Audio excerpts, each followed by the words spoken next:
Emel Örgü YouTube kanalımdan herkese merhabalar. Kanalıma hepiniz hoş geldiniz. Bu videomda sizlerle birlikte yakadan başlama gayet şık, yapımı kolay 2 yaş bebek yeleği anlatımını paylaşacağım. Yeleğimin anlatımına geçmeden önce eğer kanalıma abone değilseniz ücretsiz abone olabilir, yorum yapabilir, beğeni atabilirsiniz. Şimdiden hepinize çok teşekkür ederim. İpimden bahsedeyim. İpim Nako Elite Baby ip. 100 gram 250 metre uzunluğunda. Bu ipten 2 yaş çok güzel gösterişli bir bebek yeleği yapacağız beraber. İpim orta kalınlıkta. Şişimde 3 numaralı misina şiş kullanacağım. Şimdi misina şişime toplamda 82 tane ilmek atalım. 5 diş haroşa olana kadar örelim. Ben de örüp geliyorum. Evet, 82 ilmekle yeleğimize başlangıç yapmıştık.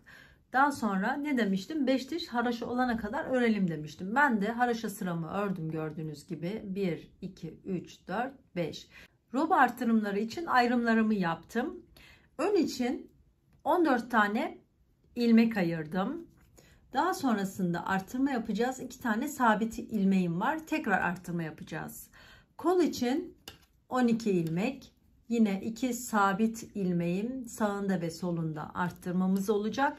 Arka için 22 ilmek ayırdım. Yine sağ sol arttırma, bu 2 tane sabit ilmeğim. Aynı şekilde kol için 12 sabit ilmeğim sağ ve solunda arttırmalarım. Yine ön için 14 tane ilmeğim var. Bu ön için 14 ilmeğimin 6 ilmeği kenar patı için ayırdım.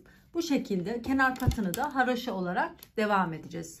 Bütün ilmeklerimizi her iki tarafta da düz örüp haroşa ilmek olarak devam edeceğiz. Şimdi isterseniz hemen başlayalım.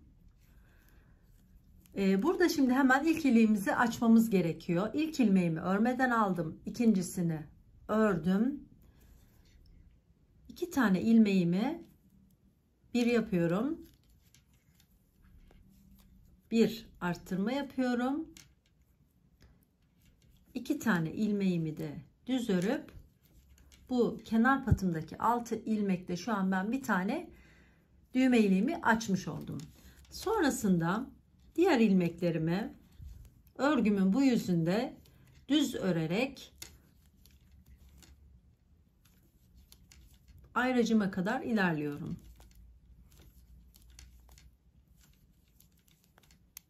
Evet. Şimdi ayracımı çıkarıyorum. Burada bir tane arttırma yapıyoruz. 2 tane sabit ilmeğimi düz örüyorum. Yine ayracımı çıkardım. Arttırmamı yaptım. Ön için ayırdığım ilmeklerimdeki arttırmamı yaptım. Şimdi kol için ayırdığım 12 tane ilmeğimi düz örüyorum.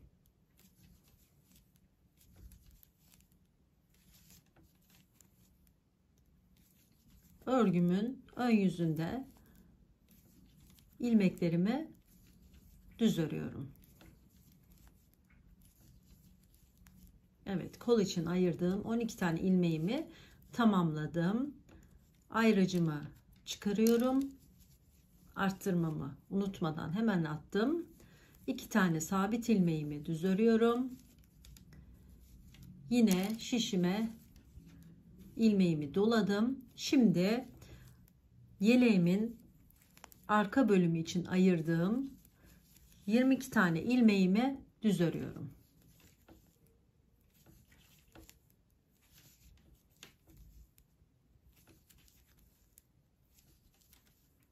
Evet.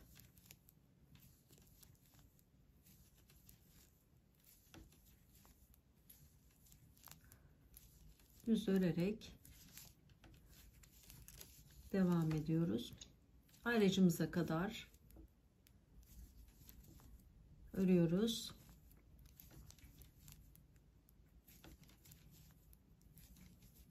Evet, son ilmeğimi de ördüm.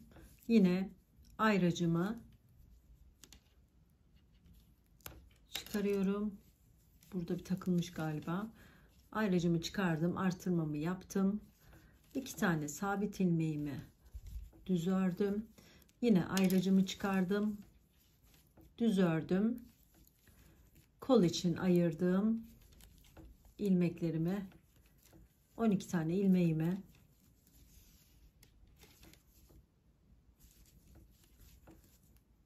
tamamlıyorum. Yeni örgüye başlayanlar için de çok kolay, herkesin örebileceği bir yaka modeli bence. Hepiniz örebilirsiniz, çok kolay. Ayracımı çıkardım, artırmamı unutmuyorum. Bu 2 tane sabit ilmeğimi düz ördüm. Son artırmamı da artık yaptım. Burada 14 tane ilmeğimi düz örüp yeleğimin ön bölümünü tamamlıyorum.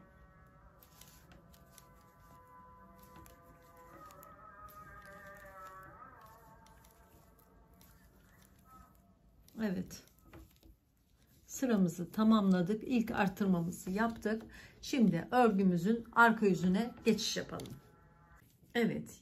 Yeleğimin arka sırasında ne demiştik? Kenar patımızı haraşo öreceğiz demiştik. O yüzden bu 6 tane ilmeğimi örgümün arka yüzünde düz örgü olarak devam ediyorum. 2 3 4 5 ve 6 tane ilmeğimi düz ördüm. Sonrasında ipimi arkaya atıyorum. Geri kalan ilmeklerimin hepsini haraşo örüyorum. Ters örgü olarak devam ediyorum. Bu şekilde ilmeklerimi ters örgü olarak devam ediyorum. Artırdığım ilmeği de ters örüyorum. Evet. Yalnız örgümüzün son 6 ilmeğine geldiğimizde ne yapacağız? İpimizi ön tarafa atıp bu 6 tane ilmeği düz örmeyi unutmayalım. Ben de sıramı tamamlayayım geliyorum. Evet, ilk artırmamızı tamamladık. Örgümüzün ön yüzündeyiz. Tekrar devam edelim. İlk ilmeğimi örmeden aldım. Toplamda 6 tane ilmeğimi düz örüyorum. 3 4 5 ve 6. Gördüğünüz gibi burada bir tane de iliğimiz oldu. Şimdi tekrar devam edelim. Normalde ilikten sonra 8 tane ilmeğimizi düz örmüştük. Şimdi artırma yaptığımız için bu ilmek sayım 9 oldu. 2 3 4 5 6 7 8 ve 9. Şimdi sabit ilmeğime geldim. Ondan önce bir artırmamı yaptım. Bu sabit 2 ilmeğimi ben kesiyorum. 1 yapıyorum. Sonrasında bu öndeki ilmeğimi alıp tekrar düz örüp bırakıyorum. Burada modelli bir ayrım olmuş olacak. Tekrar arttırmamı yaptım. Kol için ayırdığım ilmek sayısını örüyorum. 12'yi de bir tane arttırdığımız için 13 ilmeğimiz oldu.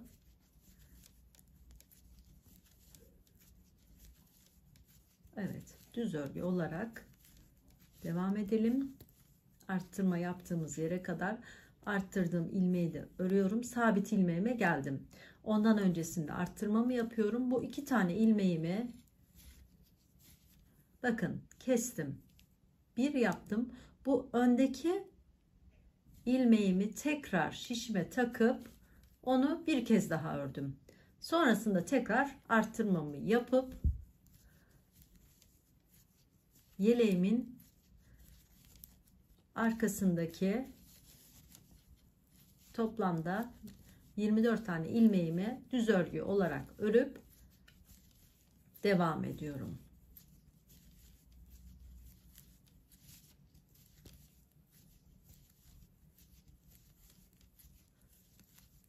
Bu sefer roba artırmamızı değişik bir örnekle yapalım istedim. Bakalım siz de beğenecek misiniz? Evet. Yine sabit ilmeğime geldim. Buradaki 2 tane sabit ilmeğimden önce hemen arttırmamı yapıyorum.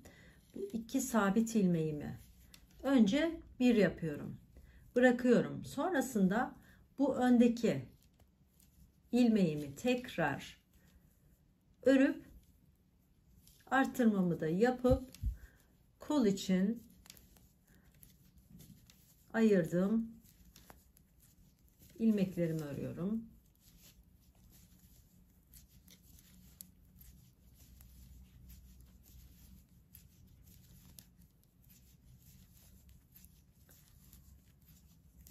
Evet. Yine arttırmamızı yapalım. 2 ilmeğimizi keselim. Bir yapalım, bırakalım. Öndeki ilmeğimizi tekrar alıp örelim. Arttırmamızı yapıp buradaki ön için ayırdığımız ilmeklerimizi de düz örgü yapıp sıramızı tamamlayalım. Burada kenar patımı da düz örüyorum. Örgümün bu sırasında ilmeklerimi düz ördüm. Evet, sıramı tamamladım. Şimdi örgümün arka yüzünde az önce yaptığım gibi hemen ipimi ön tarafa attım. Kenar patımdaki 6 ilmeğimi düz örüyorum. 6 ilmeğimi düz ördüm. İpimi arka tarafa atıp diğer kenar patıma kadar ilmeklerimi bu şekilde ters örüyorum ve burada da sıramı tamamlıyorum. Şimdi ben de sıramı tamamlayıp geliyorum. Evet, yeleğimin ikinci artırmalarını da tamamladık. Artırmalarımdaki modelim, robam bu şekilde gözükecek. Değişik olsun istedim bu sefer. Şimdi isterseniz tekrar bir kere daha yapalım artırmamızı. Hemen bir kere daha göstereyim sizler için. Evet. 2 tane sabit ilmeğime kadar ilmeklerimi düz örgü olarak örüyorum. Ya saymama da gerek yok. Zaten buradaki sabit ilmekten anlaşılıyor. Oraya kadar örgümü düz ördüm. Artık saymama gerek yok. Sonrasında arttırmamı yaptım. Bakın bu sabit ilmeğimi yine 2 tanesini bir aldım, bıraktım. Bu son bıraktığım ilmeği tekrardan düz ördüm. Artırmamı yaptım. Yeleğimin kol için ayırdığım ilmeklerini örmeye devam ediyorum. Robamın ayrımı bu şekilde. Evet.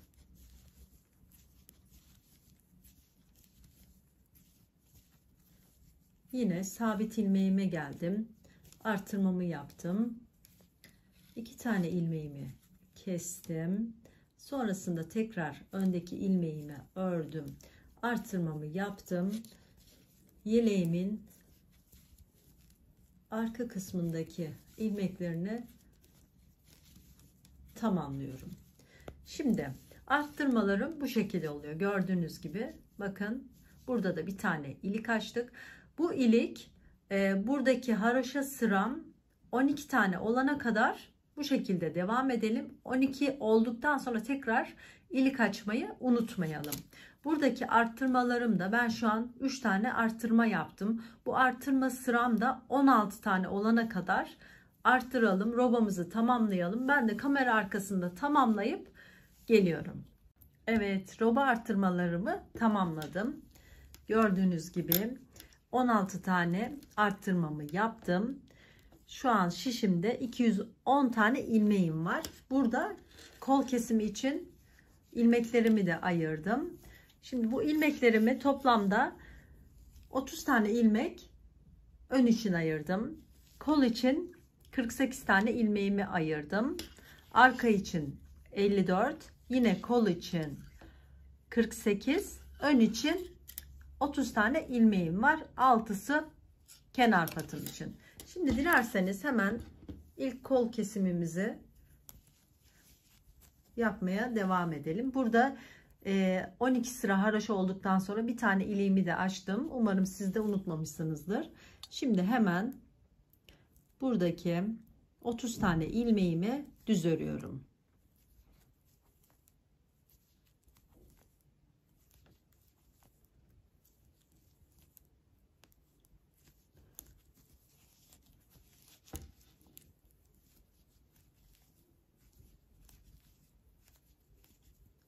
Kol ayrımıma kadar, ayrıcıma kadar ilmeklerimi düz örüyorum.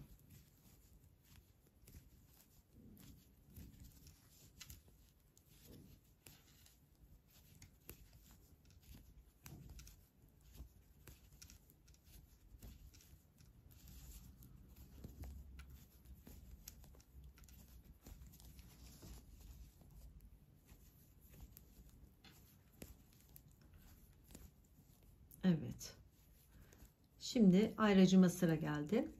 Bakın isterseniz karıştırmamak için ayracı tekrar buraya takabilirsiniz. Çünkü burada tekrardan 48 tane ilmeğimizi öreceğiz.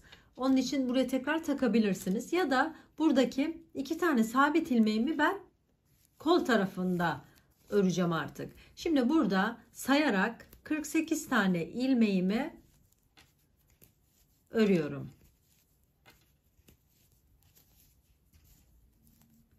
Düz örgü olarak devam edelim.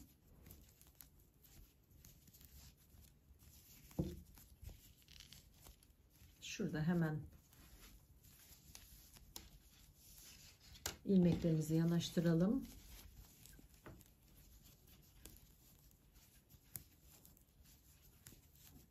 İsterseniz sayarak da yapabilirsiniz.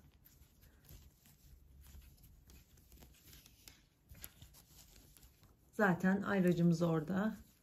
Ayracımıza kadar ilmeklerimi, kol için ayırdığım ilmeklerimi düz örüyorum.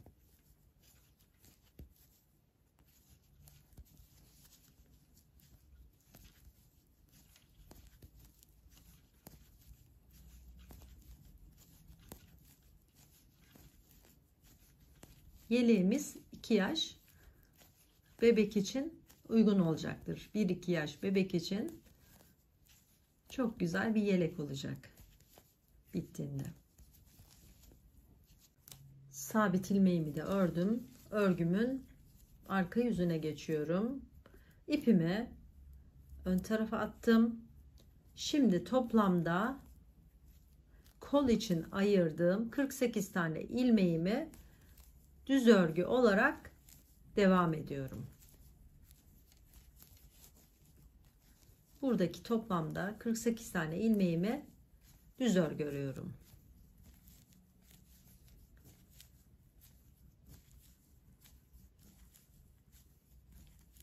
Şöyle göstereyim bakın. Örgümün ön yüzünde bir tane haroşa sıram oldu. Şimdi bu kol için ayırdığım 48 tane ilmeği bu şekilde örgümün ön yüzünde de düz öreceğim. Arka yüzünde de düz örüp 3 sıra haroşa yapana kadar devam edelim. Ben de tamamlayıp geliyorum. Yeleğim için 3 sıra haroşa sıramı ördüm. Bu şekilde. Şimdi ne yapacağız? 2 tane ilmeğimi sağ şişime takıp ikisini bir alıyorum. Sol şişimdeki ilmeğimi sağ şişime takıp ikisini bir aldım. Kesme yaptım. Bu şekilde toplamda kol için ayırdığım bütün ilmeklerimi hepsini kesiyorum.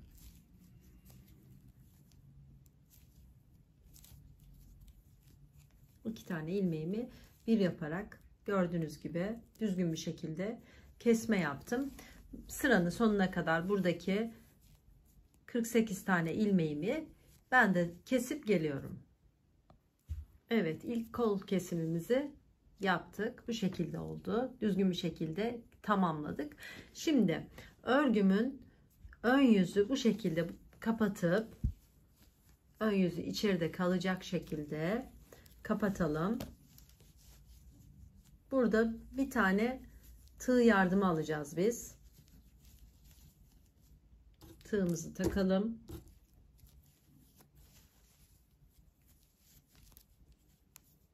Evet.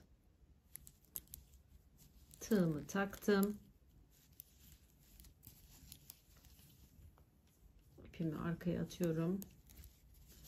Buradaki şişlerimi de şu şekilde tutayım. Evet. Şimdi tam düzgün bir şekilde ikisini karşılıklı birleştireceğiz. Şimdi buradaki ipimle diğer taraftaki ipimi birleştireceğim.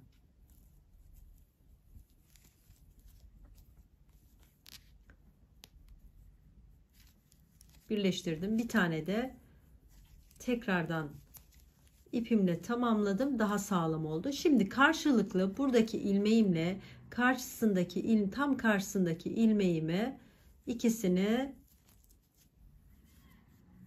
birleştiriyorum. Yine aynı şekilde bakın buradaki ilmeğimle karşıdaki ilmeğimi karşılıklı aynı ilmeklerimi birleştiriyorum. Yine ikisini birleştirelim. Hiç burada ipimizi koparmadan, tekrar birleştirmeden, ipimizden hiç çıkmadan hemen ne yapıyoruz? İpimizle, aynı ipimizle tamamlayıp kolumuzun kesimini de tamamlayıp bitirdik. Nasıl yaptığımızı da gösterelim. Hemen bu ipimi de arkadaki ilmeklerime dahil ediyorum. Evet. Kol kesimimizi tamamladık. Birleştirdik de. Bence çok güzel bir çalışma oldu. Şurada şu şekilde de göstereyim. Bakın düzgün bir şekilde de birleştirdik. Şimdi ne yapacağız? Şimdi yeleğimde arka için ayırdığım toplamda 54 tane ilmeğimi, burada bir tane ilmeğimle birlikte 55 oluyor. Bu şekilde yine düz örüp diğer yeleğimin diğer koluna doğru ilerliyorum.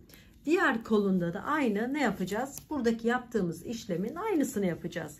48 tane zaten ayraçlarımızla ayırmıştık. 48 tane ilmeğimizi 3 sıra haraşo öreceğiz. Sonra kesip aynı burada birleştirdiğim gibi hiç dikişsiz tamamlayalım. Ben de tamamlayayım, kamera arkasında tamamlayıp geliyorum. Evet, yeleğimin robasını tamamladım. Toplamda 115 tane ilmeğim oldu. Bu 12 tane kenar patımı çıkardığımda 103 tane ilmeğim var. Şimdi bu yakamızın altına çok güzel bir model yapacağız. Bu modelim de 6 sıradan oluşuyor. Örgümün ön yüzündeyim. Şimdi ne yapıyoruz? Aynı kol çalışmamızda yaptığımız gibi 1, 2, 3 sıra buradan 3 sıra haraşo sıramızı örelim. Sonrasında modelimizi uygulamaya başlayalım. Ben de 3 sıra haraşamı örüp hemen geliyorum. 3 sıra haraşo sıramızı ördük. Şimdi isterseniz yeleğimizin alt kısmının modelini tamamlayalım. Modelim 6 sıradan oluşuyor. 4 ilmek artı 3 ilmekten oluşuyor. 4'ün katları artı 3 olarak. Eğer başka bir yerde de uygulamak isterseniz modelimin ilmek sayısı bu şekilde olacak. Şimdi hemen başlayalım isterseniz. Modelimin ilk sırası. Burada ilk açtıktan sonra 2, 4, 6, 7 ilmeğim olmuş. Bu 12 olduğunda tekrar bir ilik daha açacağım. Toplamda 5 tane ileğimiz olacak. Şu an 2 tane ileğimiz var. Kenar patımı örüyorum. 2, 3, 4, 5 ve 6. Evet, kenar patımı ördükten sonra şimdi modelimin bu sırasında bütün ilmeklerimi düz öreceğim. Arka sırada da ters örüp 2 sıra örgümün ön yüzünde 2 sıra düz sıram olacak. Bu modele dahil değil. Şu an modelimi kurmak için bütün ilmeklerimi sıra sonuna kadar bu şekilde düz örüyorum. İlmeklerimizi düz örelim. Ben de hemen tamamlayıp geliyorum. Evet, örgümün arka yüzünde ilk ilmeğimi örmeden aldım. İpimi ön tarafa atıp kenar patımı düz örgü olarak örüyorum. 4 5 ve 6. Sonrasında ipimi arkaya atıyorum. Diğer ilmeklerimi ters örgü olarak örüp sıramı bitiriyorum. Ben de tamamlayıp geliyorum. Evet, 2 sıra ördük. Örgümün ön yüzünde 2 tane düz sıram oldu. Bu 2 sıra düz sıra modelime dahil değildir. Şimdi modelimin ilk sırasını uygulamaya başlıyorum. Kenar patımı örüyorum. 4 5 ve 6. Şimdi ipimi arka tarafa attım. 3 tane ters ilmek örüyorum. İpimi öne atıp bir tane düz ilmek ördüm. Bir tane doladım. Bu bir tane örneğim oldu. Tekrar 3 ters, bir düz, bir dola. 3 ters, bir ilmek düz, bir dola. Modelimin ilk sırası bu şekilde. 3 ilmeğimi ters öreceğim. İpimi ön tarafa atıp bir ilmeğimi düz örüyorum. Bir ilmek doluyorum. Tekrar 3 ters ilmek olarak örüyorum. Evet, siz de bu şekilde sıra sonuna kadar örelim. Ben de tamamlayıp geliyorum. Son sırada 3 tane ilmeğim kaldı. En başta da 3 tane ilmeğimi ters örmüştüm. Bu son sıramda da 3 tane ilmeğimi bu şekilde ters örüyorum. İpimi ön tarafa atıp kenar patımı da düz örüp sıramı tamamlıyorum. Modelimizin ilk sırasını tamamladık. Şimdi ikinci sırasına geçelim. Kenar patımızı örelim. İpimi ön tarafa atıp 6 tane ilmeğimi düz örüyorum.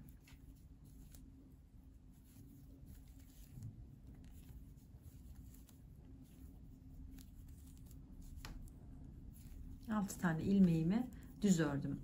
Bu sırada ilmeklerimi hangi şekilde görüyorsam o şekilde öreceğim. Şimdi önümde 3 tane düz ilmeğim var. 3 tane ilmeğimi düz örüyorum. 1 2 3. İpimi arka tarafa atıyorum. Arttırdığım ilmekle yanındaki ters ilmeği ters örüyorum. İpimi ön tarafa atıp 3 ilmeğimi düz örüyorum. Sonrasında arttırdığım ilmekle yanındaki ters ilmeğimi ters örüyorum. Modelimin ikinci sırası 3 ilmek düz, 2 ilmek ters. 3 ilmek düz. Gördüğümüz gibi örüyoruz yani ikinci sırasında 2 ilmek ters. Ben de hemen sıramı tamamlıyorum. Evet, modelimin ikinci sırasında tamamladım. Şimdi modelimin üçüncü sırasında. Modelimin 3 ve 4. sırasında ilmeklerimizi hangi tür görüyorsak ilmeklerimizi o şekilde öreceğiz. Hemen başlayalım. modelimin 3. sırasında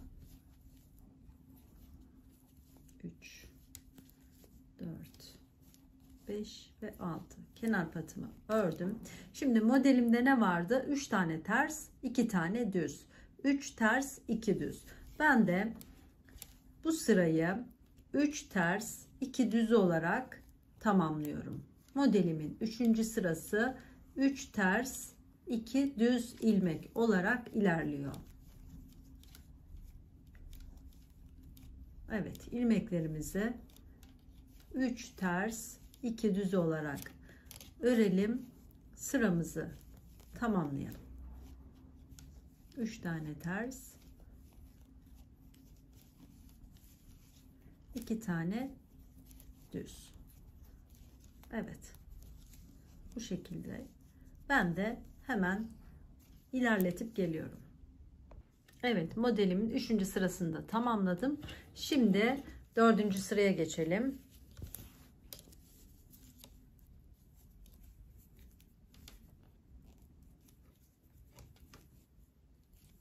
Kenar patımı örüyorum.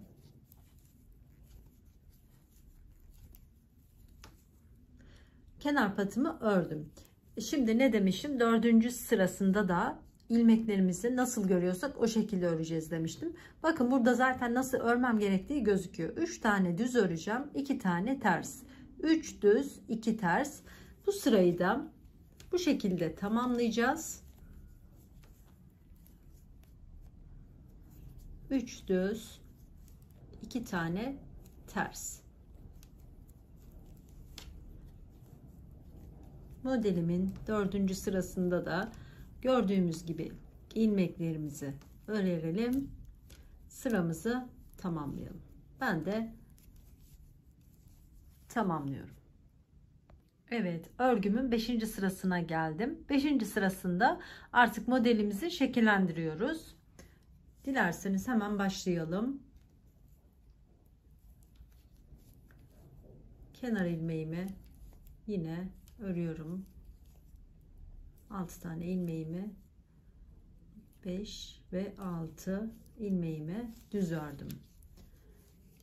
Şimdi bu sırada 3 tane yine ters ilmeğimi ters örüyorum. Burada gördüğünüz gibi 2 tane düz ilmeğim var. Bu 2 düz ilmeğimi şu şekilde arkadaki ilmeğimi öne getiriyorum. Bu şekilde 2 tane ilmeğimi kesip bir yapıyorum. 3 tane ilmeğimi ters ördüm. İpimi ön tarafa attım. Bu gördüğünüz 2 tane düz ilmeğimi yerlerini değiştiriyorum. Arkadaki ilmeğimi de gördüğünüz gibi düz bir şekilde alıp daha sonra kesiyorum. Sonrasında yine aynı şekilde 3 tane ters,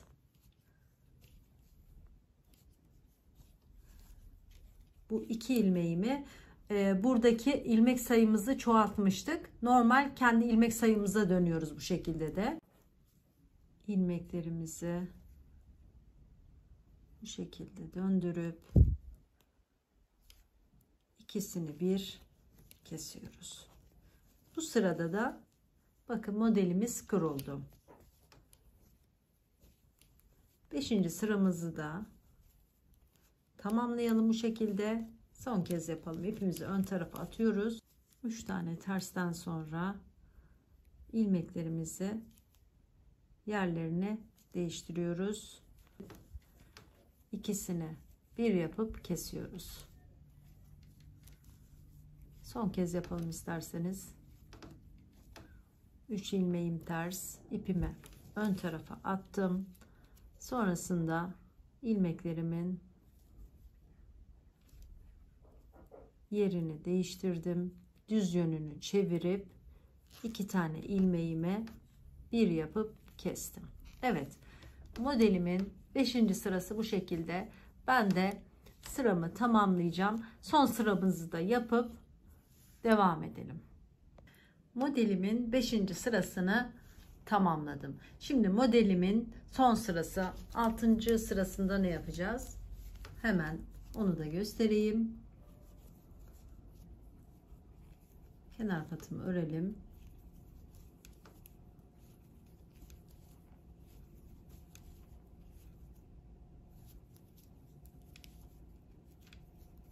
Kenar patımı ördüm.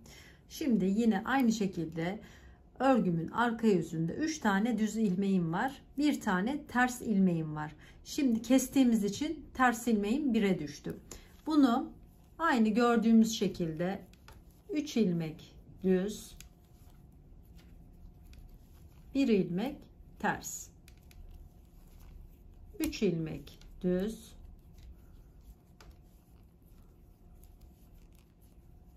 1 ilmek ters örelim. Sıramızı tamamlayalım. Tamamladıktan sonra da modelimizin nasıl olduğuna birlikte bakalım. Evet, ilk modelimizi tamamladık. Evet, modelim bu şekilde. Çok güzel, kabarık, gösterişli bir model. Çok yumuşak olacak yeleğimiz. Çok güzel. Ben çok beğeniyorum bu modeli. Şimdi diğer modele geçtiğimizde buradaki gibi bunun üzerinde yapmayacağız aynı modeli. Ne yapacağız? Buradaki boşluklara bu modelin aynısını buradaki boşluklara yapacağız. İsterseniz hemen başlayalım. Kenar patımı örüyorum.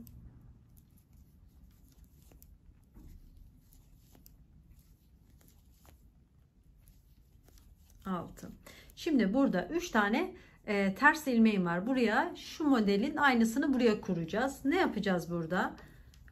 Bir tane ters örüyorum. Bir tane düz örüyorum. Bir tane doluyorum. Burada 3 tane ters öreceğim.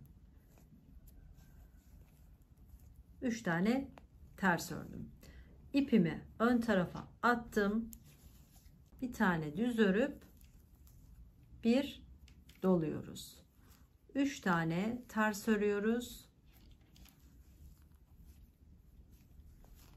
Bir tane düz örüp bir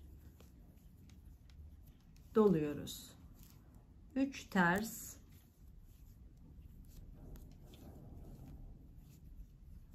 bakın 3 ters, bir tane düz, bir dola. 3 tane tersi nereye yapıyoruz? Kolaylık olsun diye, karıştırmayın diye göstereyim. Şu yaptığım modelimin üstünde tam 3 tane ters olacak. Bakın 3 ters olacak. Bir tane düz olacak. Bir dolayacağız. Yine bakın modelimin üstündeki 3 tane ilmekteyim. Onu 3 tane ters öreceğim. Bir tane düz örüyorum. Bir doluyorum. Modelim bu şekilde. Kaydırma yaptık. Şu an aynı modeli ortaya uyguluyoruz. 3 tane ters. Bir tane düz. Bir dola. 3 tane ters. Size kolayını gösterdim gördüğünüz gibi. Şuradaki modelimin üstünde 3 tane ters olacak. Ortadaki tam modelimin en başındaki ilmek 3 tane ters olacak. Evet. 3 tane ters, bir düz, bir dola. Yine aynı şekilde bakın. 3 tane ters ördüm. İlmeğimi öne attım. Bir tane düz ördüm. Bir doladım. Yine modelimin olduğu 3 tane ilmek sırama geldi. 3 tane ters. Evet. Sıra sonuna kadar örelim. Ben de tamamlayıp geliyorum. Modelimin son sırasında bakın burada 3 tane ters, bir tane düz, bir dola, bir ters, 6 tane ilmeğimi de kenar patımı da düz örüp sıramı tamamladım.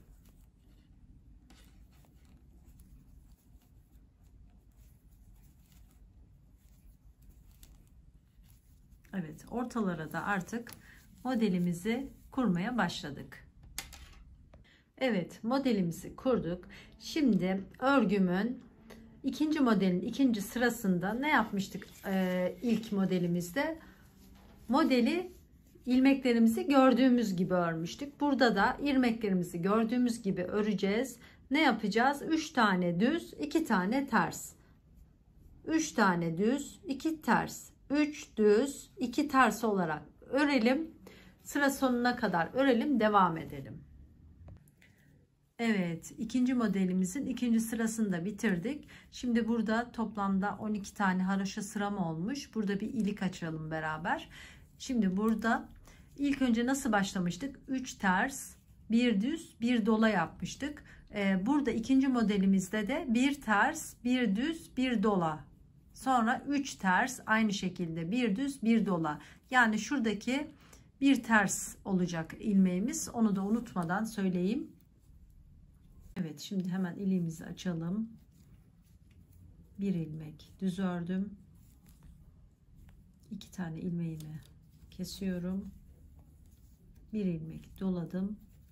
2 tane daha ilmeğimi düz ördüm. İliğimi açtım. Burada az önce söylediğim gibi bir tane ters ilmeğim var. Yeleğimin diğer tarafında da aynı şekilde olacak. Bir ters, 2 düz olarak öreceğiz. Sonrasında aynı şekilde devam edeceğiz. Gördüğümüz gibi ilmeklerimizi 3 ters,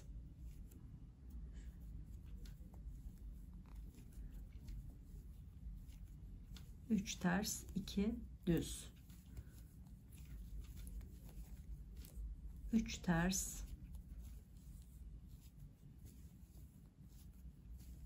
2 düz. Evet, bu şekilde örelim, sıramızı tamamlayalım. Evet, modelimin sonunda 2 tane ilmeğim düz, bu bir tane ilmeğim ters olacak. Burada da en başta da o şekilde yapmıştık, söylemiştim. Sonrasında 6 tane ilmeğimi, kenar patımı düz örüp sıramı tamamlıyorum. Örgümün ikinci modelimin 4. sırasında yine ilmeklerimi gördüğüm gibi örüp devam edeceğim. Hemen başlayalım. 6 tane ilmeğim düz,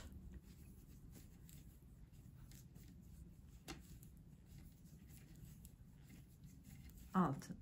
Buradaki ilmeğim de düz gözüktüğü için düz örüyorum. Sonrasında 2 ters, gördüğüm gibi örüyorum. 3 tane ilmeğim düz gözüküyor. 2, 3 tane ilmeğimi düz örüyorum. 2 ters, 3 tane düz,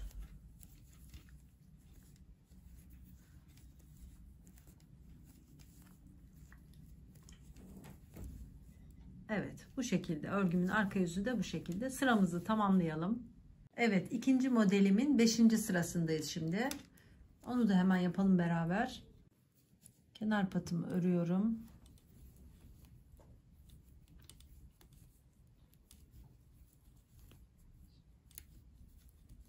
Altı tane ilmeğimi düz ördüm. Burada bir tane ilmeğim ters olacak.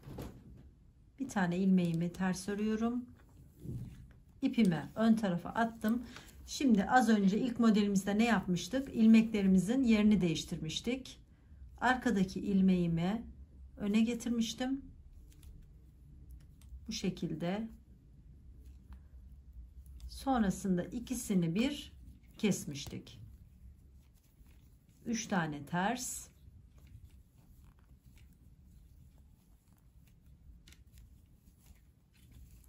buradaki ilmeklerimizin yerini arkadaki ilmeğimi ön tarafa getiriyorum. Sonra ikisini bir alıp kesiyorum. Tekrar yapalım. 3 tane ters, ipimi ön tarafa attım. Arkadaki ilmeğimi düz yüzünü bu tarafa çeviriyorum. İkisini bir alıp kesip bırakıyorum. 3 tane de ters örüyorum. Evet, 5. sıramızı da bu şekilde örelim, tamamlayalım. Evet, modelimin 5. sırasını tamamladım. Şimdi son sırası 6. sırasında. Burada da yine ilmeklerimizi gördüğümüz gibi öreceğiz. Kenar patımı örüyorum. 6 tane.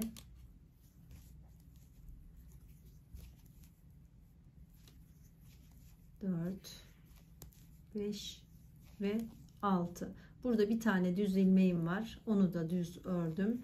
Sonrasında 2 tane ters örüyorduk. Burada kesme yaptığımız için 1'e düştü. 1 ters, 3 düz. Bu sırada son sıramız 1 ters, 3 düz.